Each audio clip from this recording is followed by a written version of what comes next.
तीन तरीके से। Hello everyone, I hope you are well. In the previous session, we have discussed historical underpinnings or historical background up to company rule. In this lecture, we are going to discuss the crown rule. जो crown rule है ना, वो हमारा कब से कब तक है? 1858 से लेकर 1947 तक का। इसमें कौन कौन से एक्ट देखेंगे? इंडियन काउंसिल एक्ट देखेंगे 1861 का, इंडियन काउंसिल एक्ट देखेंगे 1892 का, इंडियन काउंसिल एक्ट देखेंगे 1909 का, और जिसे हम क्या कहते हैं, मॉर्लेमेंटो रिफॉर्म्स भी कहते हैं। और गवर्नमेंट ऑफ इंडिया एक्ट देखेंगे 1919 का, जिसे हम लोग मॉन्टेगू चेम्सफोर्ड रिफॉर्म्स कहते हैं। और गवर्नमेंट ऑफ इंडिया एक्ट 1935 देखेंगे। साथ ही साथ में इंडियन इंडिपेंडेंस एक्ट देखेंगे 1947 का। इन सबको देखने के बाद हमारा चैप्टर जो है ये हिस्टोरिकल अंडरपिनिंग्स ये फिनिश हो जाएगा। Now let's proceed.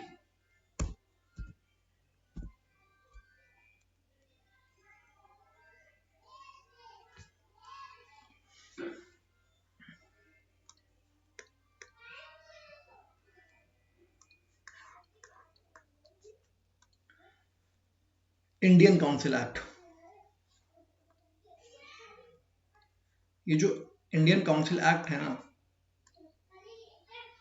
ये इसका ऑब्जेक्टिव क्या होता है? इंडियन काउंसिल एक्ट ऑफ 1861 का ऑब्जेक्टिव क्या था? इंडियन काउंसिल एक्ट 1861 का ऑब्जेक्टिव ये था कि ज्यादा से ज्यादा इंडियंस को, मोर एंड मोर इंडियंस को इन्वॉल्व कर सकें। ठीक है, मोर एंड मोर इंडियंस को इन्वॉल्व कर सकें किसके अंदर? लेजिस्लेटिव काउंसिल के अंदर।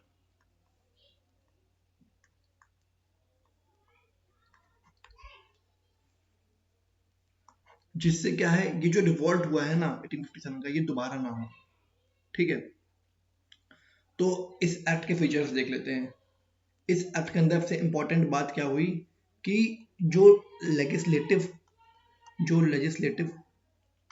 पावर थी ना, बॉम्बे एंड मद्रास की, जो लेजिस्लेटिव पावर थी बॉम्बे एंड मद्रास की, उसको वापस रीस्टोर्ड कर दिया गया। क्या कि इंडियन काउंसिल एक्ट 1861 के अंदर जो लेजिस्लेटिव पावर थी बॉम्बे और मद्रास की, उसको वापस रिस्टोर कर दिया गया। तो ये क्या है? ये फर्स्ट स्टेप है टुवर्ड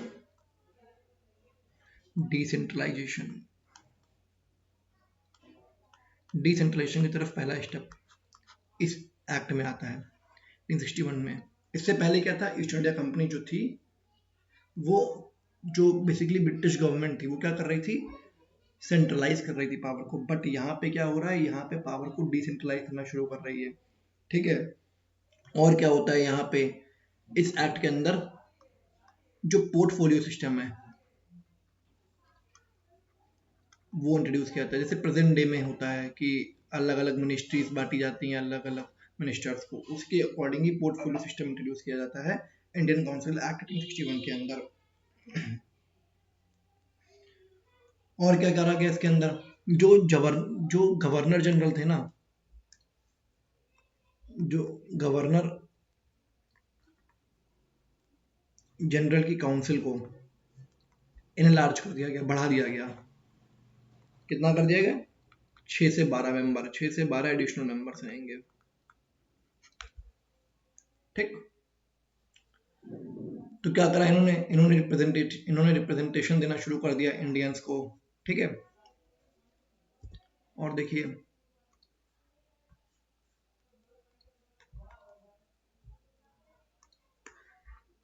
और क्या किया इन्होंने जो इन्होंने तीन इंडियंस को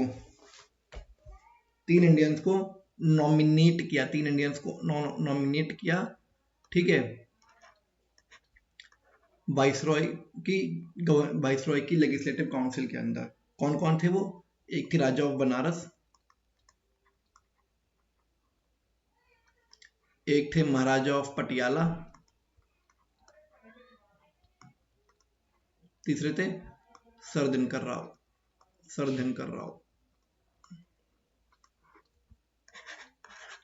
और क्या किया इन्होंने कि डिसेंट्रलाइजेशन करना शुरू किया, बता चुका हूँ ऑलरेडी। जो बॉम्बे और मद्रास की प्रेसिडेंसीज थी ना, उनकी पावर को रिस्टोर करना शुरू करा, ठीक है। और क्या कहा इस एक्ट के अंदर कि जो वाइसरॉय है ना, जो वाइसरॉय हैं वो ओवरराइड कर सकते हैं और वीटो कर सकते हैं, ठीक है, और बेसिकली ओवर रूल कर सकते हैं काउंसिल के डिसीजन को, काउंसिल डिसीजन। क्या कि जो वाइसरॉय है ना वो ओवरराइड कर सकते हैं, वीटो कर सकते हैं, ओवर रूल कर सकते हैं काउंसिल के डिसीजन को, ठीक है।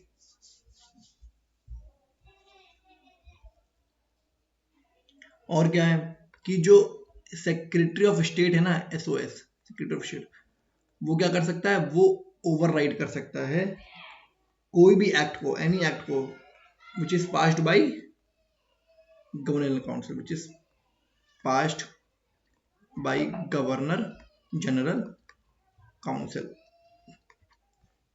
तो क्या क्या बताया मैंने इस एक्ट के अंदर, क्या क्या इंपॉर्टेंट फीचर्स हैं। जो लेजिस्लेटिव पावर थी बॉम्बे और मद्रास की, उसको रिस्टोर कर दिया जाता है। ये जो एक्ट है इसके अंदर डिसेंट्रलाइजेशन की शुरुआत होती है और पोर्टफोलियो सिस्टम को इंट्रोड्यूस किया जाता है। गवर्नर जनरल काउंसिल को इनलार्ज किया जाता है, बढ़ाया जाता है, 6 से 12 मेंबर कर दिए जाते हैं और 3 इंडियन मेंबर्स को अपॉइंट किया जाता है और नॉमिनेट किया जाता है बेसिकली गवर्नर जनरल की एक्सपेंडेड लेजिस्लेटिव काउंसिल के अंदर। कौन कौन है वो? राजा ऑफ बनारस है, सर दिनकर राव है, महाराजा ऑफ पटियाला है, ठीक है। और जो वाइसरॉय थे और जो गवर्नर जनरल थे हमारे, बेसिकली जो वाइसरॉय हैं वो क्या कर सकते हैं, वो ओवरराइड कर सकते हैं हमारे डिसीजंस को। किसके डिसीजंस को? गवर्नर जनरल काउंसिल के डिसीजन को ओवरराइड कर सकते हैं। और फिर सेक्रेटरी ऑफ स्टेट जो है ना, वो भी ओवर रूल कर सकते हैं कोई भी एक्ट अगर पास करा है किसने, गवर्नर जनरल काउंसिल ने। तो ये कुछ फीचर्स हैं इस एक्ट के। अब बात करते हैं हम लोग इंडियन काउंसिल एक्ट 1892 की। इंडियन काउंसिल एक्ट के अंदर क्या होता है, जो लेजिस्लेटिव काउंसिल होती है ना, जो लेजिस्लेटिव काउंसिल थी उसमें जो मेंबर्स थे उसको बढ़ा दिया जाता है, ठीक है। जो नॉन ऑफिशियल मेंबर्स थे उनको इंक्रीज कर दिया जाता है, 16 मेंबर्स कर दिए जाते हैं, ठीक।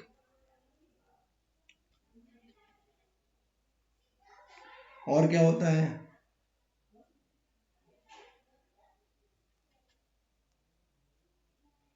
कि जो मेंबर्स हैं ना वो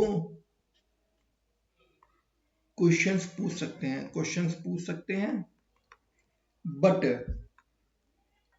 could not ask supplementary question।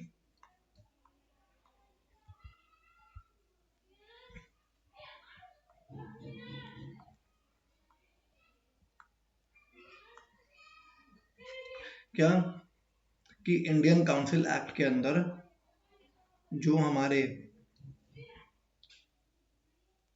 Members हैं वो क्वेश्चंस पूछ सकते हैं बजट के ऊपर, बट सप्लीमेंट्री क्वेश्चन नहीं पूछ सकते हैं, ठीक है।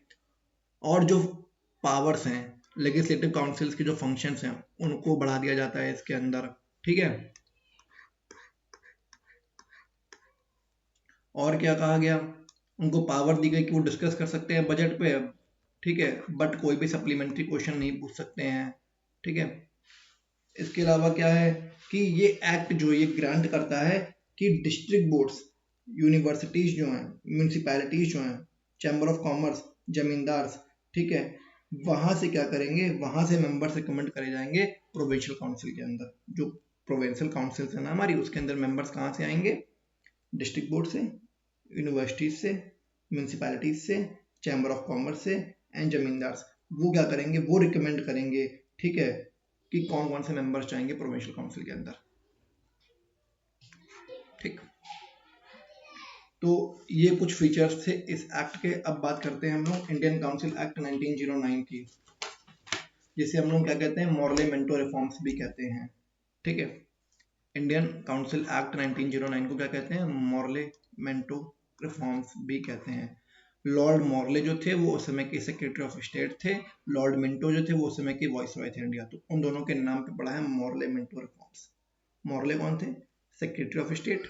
मिंटो कौन थे? Viceroy of India. ठीक है, तो इसमें होता क्या है? सबसे पहली बात, मोस्ट PYQ भी आया हुआ है इसमें, separate electorate.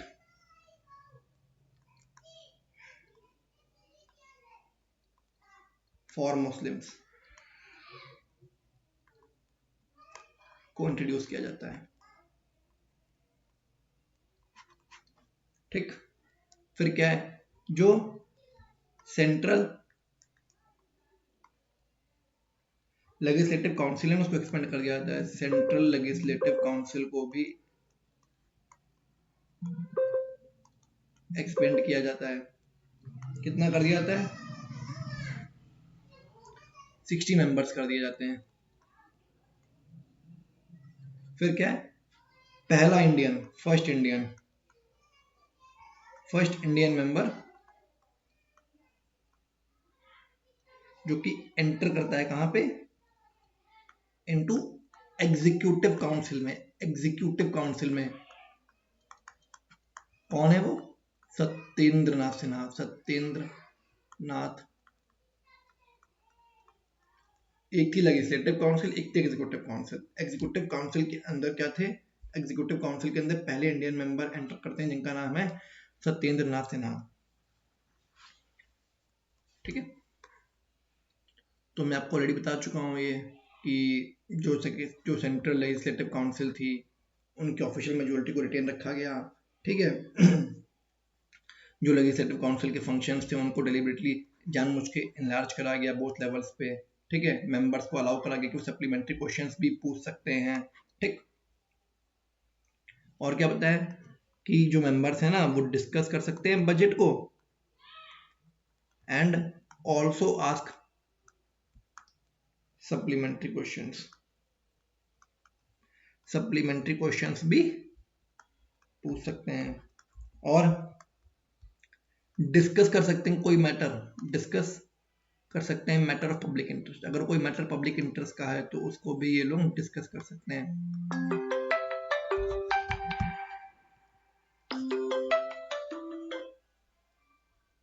Just wait.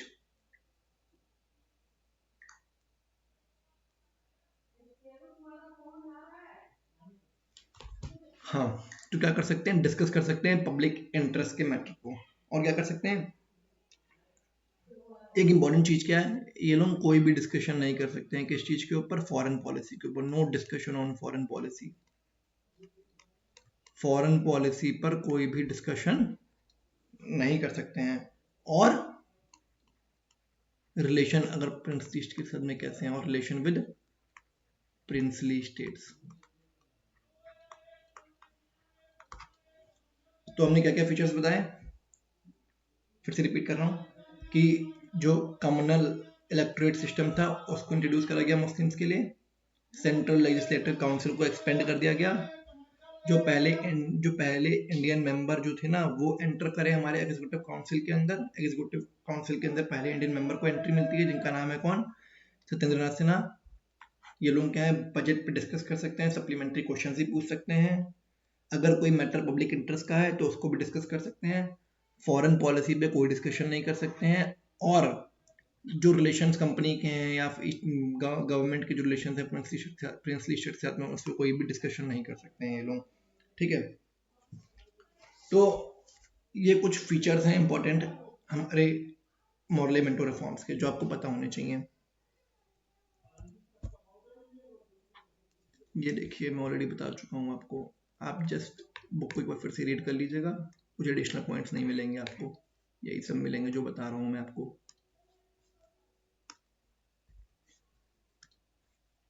First time introduce किया एग्जीक्यूटिव काउंसिल के अंदर वाइसरॉय उनके गवर्नर्स में सत्येंद्र प्रसाद सिन्हा।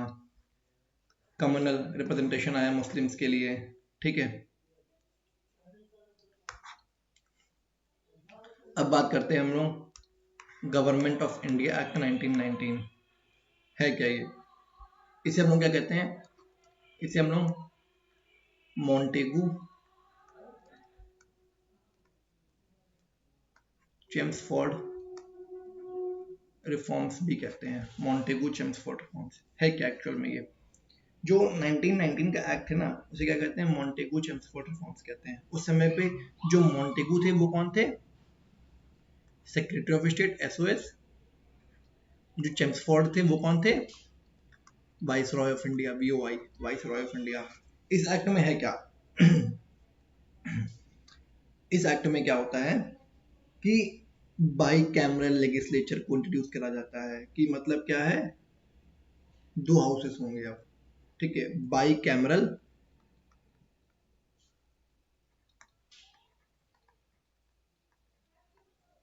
लेजिस्लेचर को इंट्रोड्यूस करा जाता है। कहाँ पे?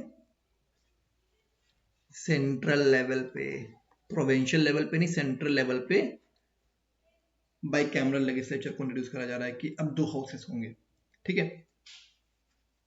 एक कौन होगा? एक होगा अपर हाउस, दूसरा कौन सा होगा? लोअर हाउस, ठीक है? बाई कैमरल लेजिस्लेचर इंट्रोड्यूस कर रहे हैं सेंटर पे। एक होगा हमारा लोअर हाउस, एक होगा हमारा क्या? Upper house. ये प्रेजेंट डे सिनेरियो वाला, जस्ट लाइक लोकसभा राज्यसभा। जो लोअर हाउस है, जो लोअर हाउस है उसे क्या कहेंगे? वो होगी हमारी legislative assembly.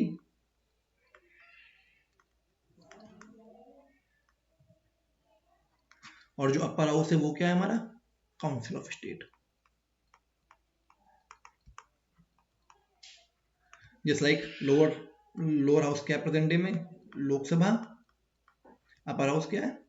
Rajya Sabha, in present scenario, ठीक है? तो एक तो ये चीज इंट्रोड्यूस करी गई। दूसरा क्या लेके आए? जो फ्रेंचाइजी थी, वोटिंग जो थी, वोटिंग जो वोटर्स, जो वोटर पावर थी, उसको बढ़ा दिया गया। फ्रेंचाइजी को एक्सटेंड कर दिया गया। फ्रेंचाइज को एक्सटेंड करा गया, उसको इंक्रीज करा दिया गया, ठीक है? एक्सपेंशन होता है, extended. Almost almost 2% of Indians eligible थे टू वोट। तो क्या क्या बताया मैंने आपको? एक तो बाई कैमरल लेजिस्लेचर को इंट्रोड्यूस कर दिया गया सेंट्रल लेवल पे। दूसरा क्या है? फ्रेंचाइज को एक्सपेंड कर दिया गया, उसको एक्सटेंड कर दिया गया। लगभग लगभग 2% इंडियंस जो थे वो एलिजिबल थे वोट करने के लिए। फिर और क्या करा गया? डायरकी को लेके आए। डायरकी को कहाँ पे लेके आए? At a provincial level. Provincial level पे लेके आ रहे हैं डायरकी को, याद रखिएगा ये बात। सेंट्रल लेवल पे नहीं है, प्रोविंशियल लेवल पे डायरकी को लेके आ रहे हैं, ठीक है? तीन फीचर हुए। पहला कि बाई कैमरल लेजिस्लेचर को इंट्रोड्यूस करा सेंट्रल लेवल पे, ठीक? फिर फ्रेंचाइज को एक्सटेंड कर दिया गया, एक्सपेंड कर दिया गया। 2% इंडियन जो थे वो एलिजिबल थे वोट करने को। डायरकी को इंट्रोड्यूस करा गया प्रोविंशियल लेवल के ऊपर। फिर जब डायरकी आई ना प्रोविंशियल लेवल में, तो सब्जेक्ट्स को डिवाइड कर दिया गया। कुछ सब्जेक्ट्स जो होंगे वो कैसे होंगे? रिजर्व सब्जेक्ट्स होंगे। और कुछ जो होंगे वो कैसे होंगे?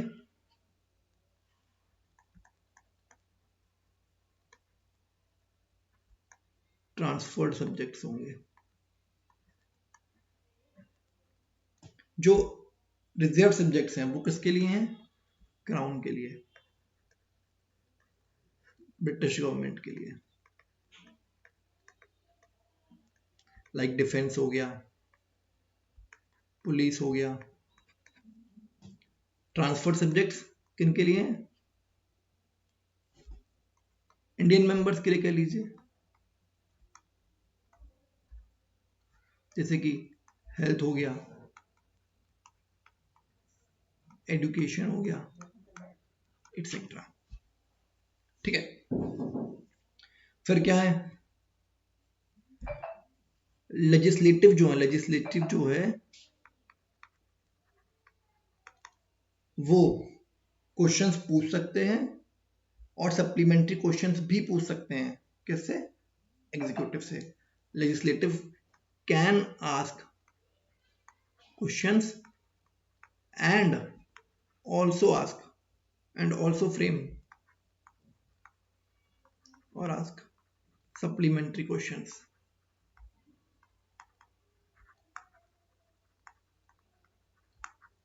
फ्रॉम किससे, एग्जीक्यूटिव से।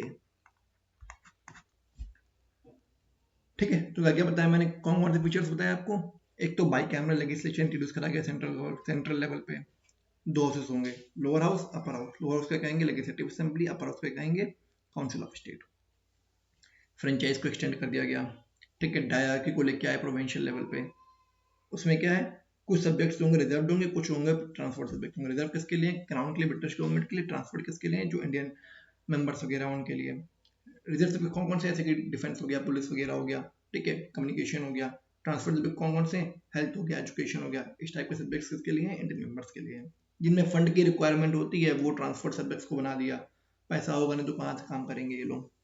ठीक है, फिर क्या लेजिस्लेटिव जो है ना, वो क्वेश्चन ही पूछ सकते थे और सप्लीमेंट्री क्वेश्चन ही पूछ सकते थे एग्जीक्यूटिव से। और क्या करा गया इस एक्ट के अंदर कि जो पब्लिक सर्विस कमीशन है, फॉर्मेशन करा गया उसका, formation of public service commission. तो ये कुछ इंपॉर्टेंट प्रोविजंस हैं हमारे किसके, गवर्नमेंट ऑफ इंडिया के 1919 के। ठीक है, अब मैं आपको फिर से रिपीट कर देता हूँ सारे पॉइंट्स इसके एक बार बुक के थ्रू, सो दैट आपको क्लियरली समझ में आ जाए।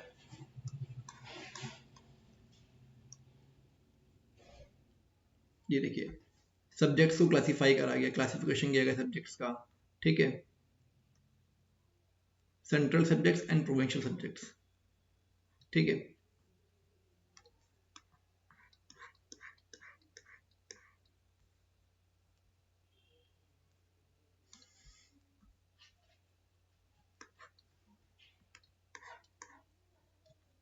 ये देखिए, further divided the provincial subjects into two parts, transfer subjects and reserve subjects. Transfer subjects कौन से हैं, जैसे कि हेल्थ हो गया, एजुकेशन हो गया, लोकल गवर्नमेंट हो गया, एग्रीकल्चर हो गया। मतलब वो फील्ड है जहाँ पे डेवलपमेंट करने के लिए पैसे का रिक्वायरमेंट होता है, और वो पैसा कौन देगा, ब्रिटिश गवर्नमेंट देगी। वो जब देगी ही नहीं तो भाई मतलब बेकार ही हुआ ना देने का मतलब इनको। फिर ये जो जो भी पोर्टफोलियोज हैं, जो भी सब्जेक्ट्स हैं उनको लॉस बनाने के लिए।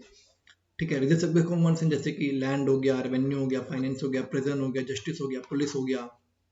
ठीक है, ये सब आते हैं हमारे किसके अंदर, रिजर्व सब्जेक्ट्स के अंदर। और देखिए, बाई कैमरल लेके आया गया, अपर हाउस, लोअर हाउस। ठीक है, इनकी काउंसिल को एक्सपेंड कर दिया गया, फ्रेंचाइज को बढ़ाया गया। ठीक है, नया ऑफिस क्रिएट किया गया कमिश्नर ऑफ इंडिया का इन लंदन के अंदर।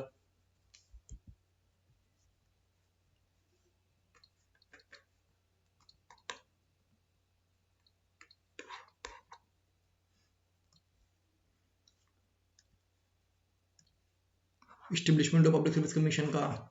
ठीक है, प्रोविंशियल बजट को डिस्कस कर सकते हैं, सेंट्रल बजट डिस्कस कर सकते हैं। ठीक है,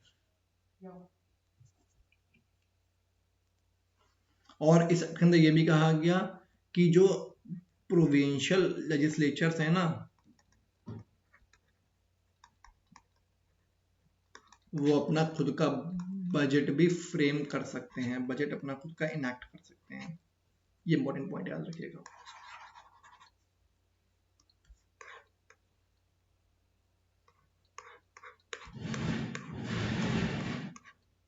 अब बात करते हैं हम लोग गवर्नमेंट ऑफ इंडिया एक्ट 1935 के बारे में।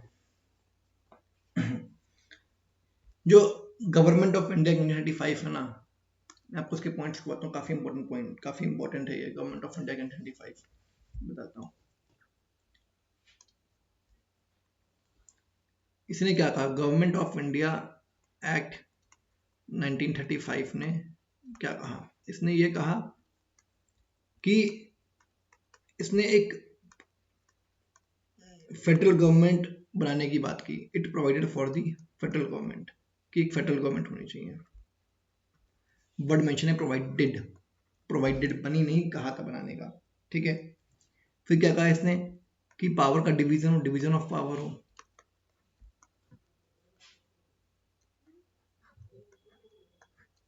कैसे, जैसे अपने यहाँ प्रेजेंट में 7 शेड्यूल है ना, 7th शेड्यूल कॉन्स्टिट्यूशन के अंदर, जहाँ पावर को डिवाइड कर रखा है, एक यूनियन लिस्ट है, स्टेट लिस्ट, कॉन्करेंट लिस्ट है। सिमिलरली इन्होंने 3 लिस्ट बनाई।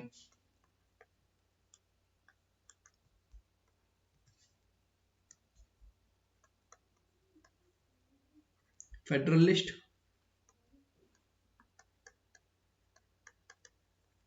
प्रोविंशियल लिस्ट और कॉन्करेंट लिस्ट। क्या कि पावर को डिवाइड किया जाएगा between the centre, state and, तो पावर 3 तरीके से डिवाइड करेंगे। फेडरल लिस्ट पे कौन लॉ बनाएगा? जो फेडरल लिस्ट के सब्जेक्ट्स होंगे ना, उस पे यूनियन लॉ बनाएगा, मतलब ब्रिटिश गवर्नमेंट लॉ बनाएगी, सेंटर लॉ बनाएगा। प्रोविंशियल लिस्ट पे कौन लॉ बनाएगा? स्टेट या फिर प्रोविंसेस लॉज बनाएंगे, ठीक है। और कॉन्करेंट लिस्ट पे कौन लॉ बनाएगा? वाइसरॉय लॉ बनाएंगे, ठीक है। पावर का डिवीजन क्या कह रहा है? जैसे प्रेजेंट टाइम में जो हमारा कॉन्स्टिट्यूशन, उसमें क्या है कि 7th शेड्यूल के अंदर पावर को डिवाइड कर रखा है। एक है यूनियन लिस्ट, एक है हमारी स्टेट लिस्ट, एक है कॉन्करेंट लिस्ट। यूनियन लिस्ट पे यूनियन लॉ बनाएगा, स्टेट लिस्ट पे स्टेट लॉ बनाएंगे, और जो कॉन्करेंट लिस्ट पे उस पे दोनों लॉ बनाएंगे। But in the government of India 1935, जो कॉन्करेंट लिस्ट है उसमें कौन लॉ बनाएगा? वाइसरॉय लॉ बनाएगा। फिर क्या करा गया इस लॉ, इसके अंदर जो डायरार्की थी ना प्रोविंस में, उसको अबॉलिश कर गया, अबॉलिश्ड डायरार्की एट प्रोविंसेस। प्रोविंसेस में जो डायरार्की थी उसको अबॉलिश कर दिया जाता है। फिर डायरार्की को इंट्रोड्यूस कराता है सेंटर में, इंट्रोड्यूस्ड डायरार्की एट सेंटर। सेंटर पे डायरार्की को इंट्रोड्यूस करा जाता है, ठीक है। जो डायरार्की पहले प्रोविंसेस पे थी ना, कि सब्जेक्ट्स को डिवाइड कर रखा है, रिजर्व सब्जेक्ट्स और ट्रांसफर सब्जेक्ट्स, उनको रिमूव कर दिया गया, उसको अबॉलिश कर दिया गया। और ये डायरार्की किस में ले आए? ये सेंटर पे ले आए, ठीक है। और क्या करा गया? जो प्रोविंसेस थी, जो प्रोविंसेस थे ना, प्रोविंशियल गवर्नमेंट को ऑटोनॉमी दे दी गई, ऑटोनॉमी ग्रांटेड। मतलब यहाँ पे क्या करा गया? कंप्लीट डिसेंट्रलाइजेशन हो गया, ठीक। और क्या हुआ? आरबीआई का एस्टेब्लिशमेंट कराया गया। और कौन कौन से फीचर्स हैं इस एक्ट के इंपॉर्टेंट, सब पता होने चाहिए, याद होने चाहिए आपको। फिर जो काउंसिल थी, काउंसिल ऑफ इंडिया थी, उसको अबॉलिश कर दिया गया। जो काउंसिल ऑफ इंडिया थी ना, उसको अबॉलिश कर दिया गया, ठीक है। फ्रेंचाइज जो था, वोटिंग जो पावर थी, जो वोटिंग के राइट्स थे, उसको भी एक्सटेंड कर दिया, उसको एक्सपेंड कर दिया गया। पहले ऑलमोस्ट 2% के आसपास था, अब ऑलमोस्ट 14% इंडियंस जो हैं वो कर सकते, 3 to 14% इंडियंस जो हैं वो वोट कर सकते हैं, ठीक है। फिर क्या है? पब्लिक सर्विस कमीशन को लाया गया।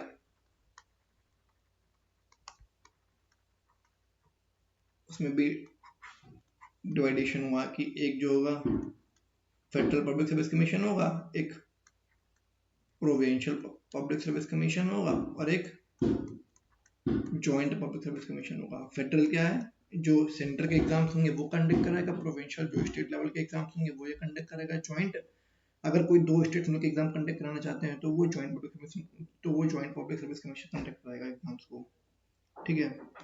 और क्या कहा गया इस एक्ट के अंदर? जो बॉम्बे है उसको सेपरेट कर दिया गया सिंध से, और जो बर्मा है उसको सेपरेट कर दिया गया किससे? इंडिया से। उड़ीसा को सेपरेट कर दिया गया बिहार से। तो ये पॉइंट तो होना चाहिए क्या, कि बॉम्बे को सेपरेट करा गया सिंध से, बर्मा को सेपरेट कर दिया गया इंडिया से, उड़ीसा को सेपरेट कर दिया गया बिहार से। तो ये कुछ हमारे इंपॉर्टेंट प्रोविजंस थे गवर्नमेंट ऑफ इंडिया के 1935 के। क्या क्या? कि फेडरल गवर्नमेंट की बात की गई, पावर को डिवाइड किया गया, ठीक है, federal list, provincial list, concurrent list में। डायरार्की को अबॉलिश कर दिया गया प्रोविंसेस पे, डायरार्की को रिड्यूस करा गया सेंटर पे, प्रोविंशियल गवर्नमेंट को ऑटोनॉमी दे दी गई, आरबीआई का एस्टेब्लिशमेंट हुआ, काउंसिल ऑफ इंडिया को अबॉलिश कर दिया गया, फ्रेंचाइज को एक्सपेंड कर दिया 3 to 14%, पब्लिक सर्विस कमीशन को उनकी और इनलार्ज कर दिया, उनके फेडरल पब्लिक सर्विस कमीशन ले आए, प्रोविंशियल पब्लिक सर्विस कमीशन ले आए, जॉइंट पब्लिक सर्विस कमीशन ले आए। बॉम्बे को सेपरेट कर दिया गया सिंध से, बर्मा को सेपरेट किया गया इंडिया से, उड़ीसा को सेपरेट किया गया बिहार से। तो ये कुछ इंपॉर्टेंट प्रोविजंस हैं हमारे किसके, गवर्नमेंट ऑफ इंडिया 1935 के। One of the most lengthiest act था ये हमारा।